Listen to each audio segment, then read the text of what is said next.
Fala aí!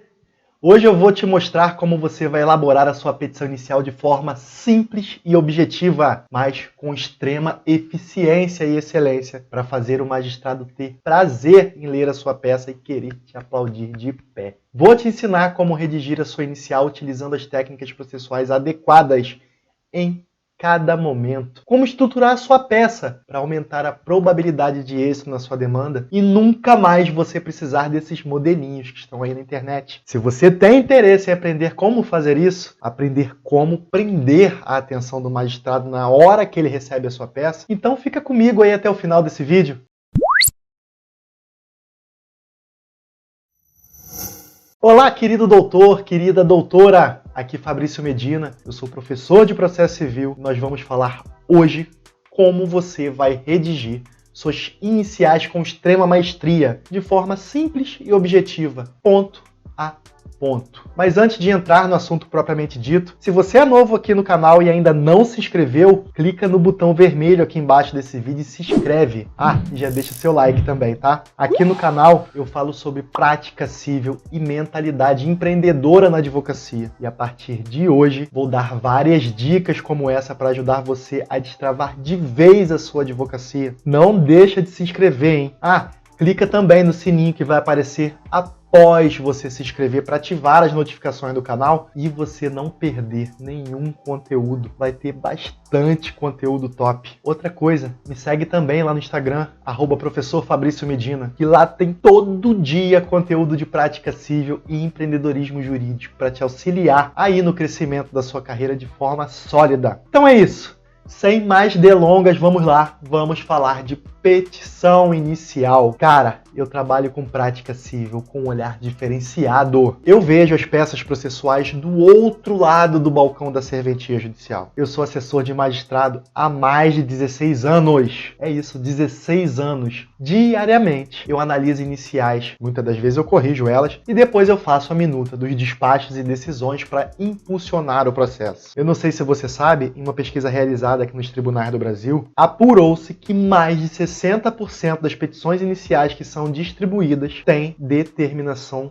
de emendas. Então te digo que eu conheço muito bem os erros mais cometidos pelos advogados na hora de elaborar sua inicial. Eu venho mapeando eles há muito tempo e vou compartilhar alguns deles agora contigo para você não cometer esses erros também, tá? Vou detalhar aqui agora, mostrando o passo a passo, com todas as etapas para você redigir a sua petição inicial de forma muito simples e muito eficiente. Dentre as diversas peças processuais a serem elaboradas, a petição inicial é, sem dúvida nenhuma, a mais importante por fixar todos os parâmetros da demanda. Por isso, a sua redação merece muito cuidado, já que uma falha na elaboração da petição inicial, e um exemplo disso aí é a ausência de um determinado pedido, pode acarretar graves prejuízos ao seu cliente. Então vamos lá, o primeiro passo, anota aí. O primeiro passo da sua petição inicial é o endereçamento. É o inciso 1 do artigo 319 do CPC de 2015.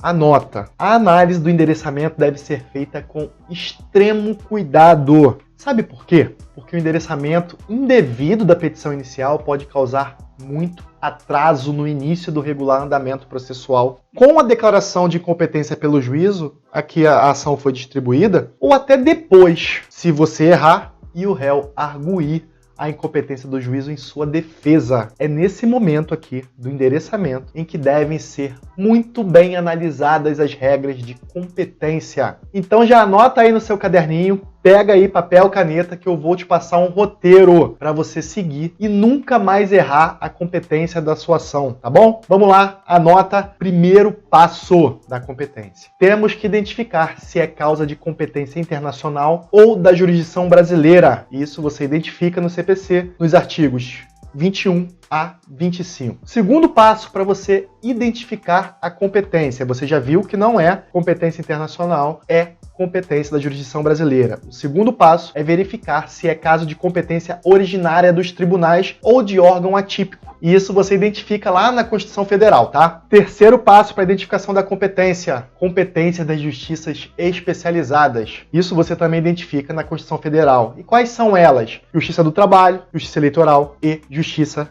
militar. Tá anotando? Vamos passar para o quarto passo. Competência da Justiça Federal. Primeiro, nós vamos ver se a causa faz parte da competência da Justiça Federal a ser identificada na Constituição Federal, artigos 108 e 109. E aí, não sendo caso de competência da Justiça Federal, partimos para a Justiça Estadual por aplicação residual. Depois disso, aplicamos o quinto passo e temos que identificar a competência de foro. É aquela que é definida em razão do critério territorial. E isso você identifica no CPC também. Os critérios adotados aqui são, primeiro, o domicílio das partes envolvidas. Segundo, a situação dos bens. E terceiro, o local dos fatos decorrentes da causa. E o sexto e último passo para a identificação da competência, nós temos que identificar a competência de juízo. Aonde? No CPC e na organização judiciária de cada estado. Esse é um tema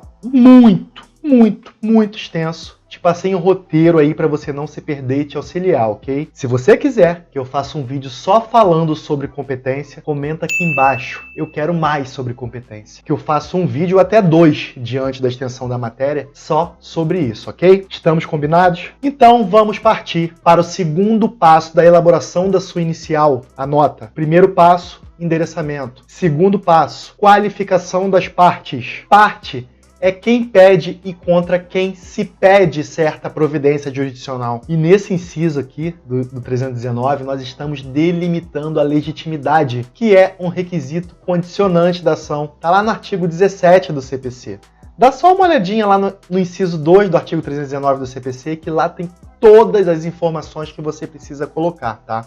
Outras informações, outras observações aí de ordem técnica são importantes. Dentre as inovações do CPC de 2015, o autor deverá indicar na petição inicial mais dados, como o endereço eletrônico das partes, CPF e a existência de união estável. E aí quem milita na advocacia tem pleno conhecimento da tamanha dificuldade que às vezes é realizar a bendita qualificação do réu na inicial, já que em muitos casos mal se tem conhecimento do nome completo e do endereço do réu. Quanto mais aí número de CPF, estado civil, profissão, quiçá dados de e-mail, né? E aí dessa forma, quanto a esses dados que você não conseguiu obter, o CPC procurou minimizar esses impactos com a redação do parágrafo 1º do 319. Ele diz que se a parte autora não dispor de todas essas informações, poderá requerer ao juiz, na própria inicial, diligências necessárias à sua obtenção. Seguimos para o terceiro passo da elaboração da inicial, a narração dos fatos e dos fundamentos jurídicos. Aqui estamos falando da causa de pedir, um dos elementos identificadores da ação, juntamente com as partes e o pedido. Significa indicar na inicial o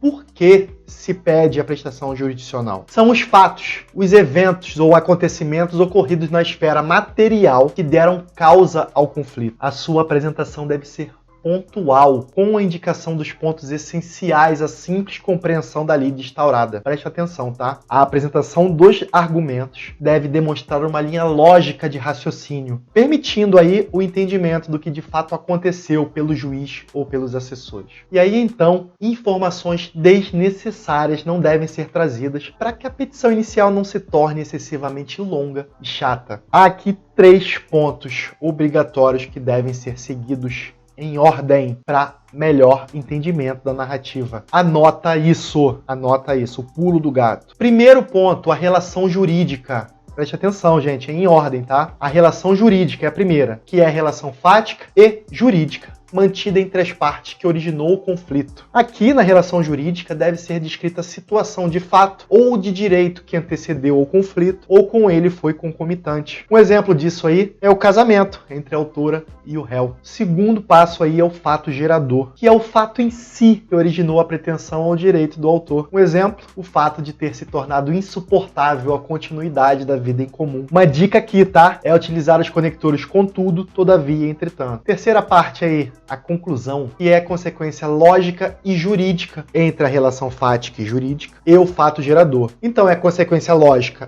entre o primeiro passo, que é a relação fática e jurídica, e o fato gerador, que é o segundo passo, tá? Isso conduzirá aos objetivos que o autor pretende atingir na ação. Aqui você vai descrever o que se deseja com a ação. Um exemplo, o divórcio do casal. A dica aqui é utilizar os conectores. Portanto, dessa forma, assim sendo, Já a fundamentação jurídica, que não se confunde com a fundamentação legal, é como o direito chama aquele determinado fato ocorrido. Aqui você vai ter que falar do direito material do seu cliente que foi violado. Exemplo disso, coação, imprudência, inadimplemento, etc. Então, para a elaboração da fundamentação jurídica, se faça duas perguntas. Anota isso, para redigir a sua inicial de forma simples. Anota. Primeira pergunta, por que o que aconteceu é ilegal? A segunda pergunta, por que a solução que você quer é adequada à demanda? Preste atenção nessas duas perguntas. Não anotou? Volta o vídeo, anota. A resposta de ambas as perguntas tem que ser o artigo tal da lei tal ou os artigos, pois pode ser mais de um, ok? E aí, com essas perguntas, com a resposta dessas perguntas, que serão alguns dispositivos legais, você já vai ter um norte para começar. Tá, respondi as perguntas. E agora, depois disso, Fabrício, de posse dessas respostas, procure aí julgado dos tribunais superiores e dos tribunais locais em que esteja militando que favoreçam a sua tese. E aí você vai utilizar como base. Não é para copiar, tá? Você vai utilizar os julgados que se enquadram naquelas duas perguntas que você fez e vai redigir a sua fundamentação jurídica. Vamos seguir? Vamos seguir para o quarto passo da elaboração da sua petição inicial, o pedido e suas especificações. O pedido é o objeto da inicial, é a indicação da prestação jurisdicional desejada pelo autor. É o que se busca, é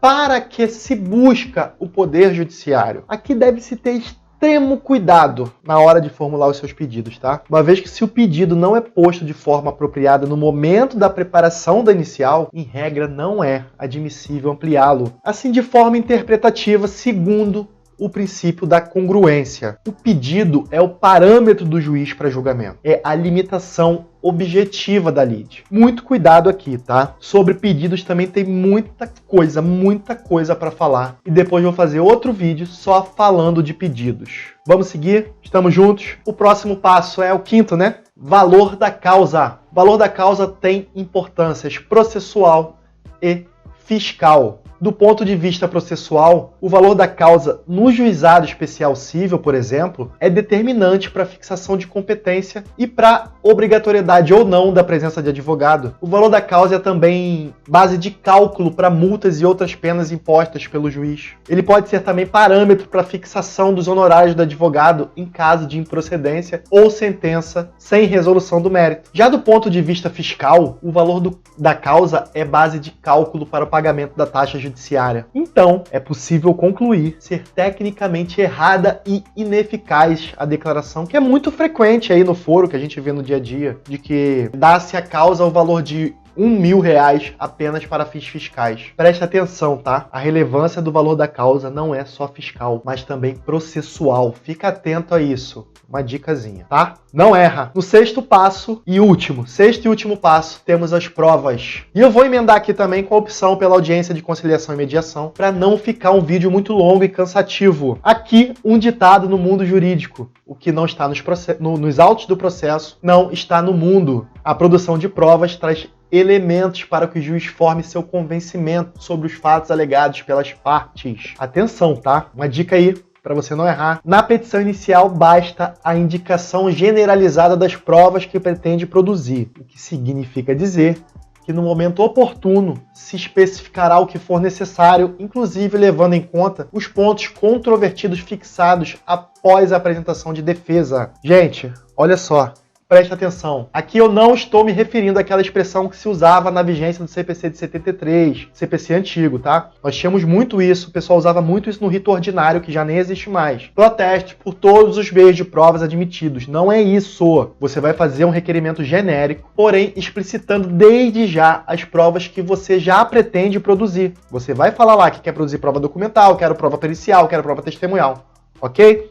E aí, quanto à realização de audiência, o que eu tenho para te dizer de forma prática é que ao final da inicial deverá trazer uma simples afirmação sobre o seu interesse ou o desinteresse na realização da audiência inaugural. E aí, só a título de conhecimento, a discussão doutrinária acerca dessa omissão, da omissão desse requisito na petição inicial. O juiz entende que, por ser requisito extrínseco da mesma, tal afirmação deve constar em seu bojo, sob pena de determinação de emenda. E, se for o caso, até em deferimento da inicial, E esse aí é o entendimento da minoria. A maioria da doutrina entende que pela dinâmica estrutural do CPC de 2015, que privilegia a conciliação para a pacificação dos conflitos, em caso de omissão do autor, a audiência de conciliação e mediação deverá ocorrer. Na dúvida, coloca, tá? Não custa nada. Você não sabe qual a corrente o juiz segue, você pode ter dor de cabeça quanto a isso. E aí, você já utiliza essas 6 pequenas técnicas para redigir sua petição inicial? Tem alguma técnica que você já utiliza e eu não falei aqui? Compartilha comigo aqui nos comentários para que a gente possa aprender juntos. Se você quer se aprofundar um pouco mais na elaboração de petições iniciais, eu criei um treinamento só de petições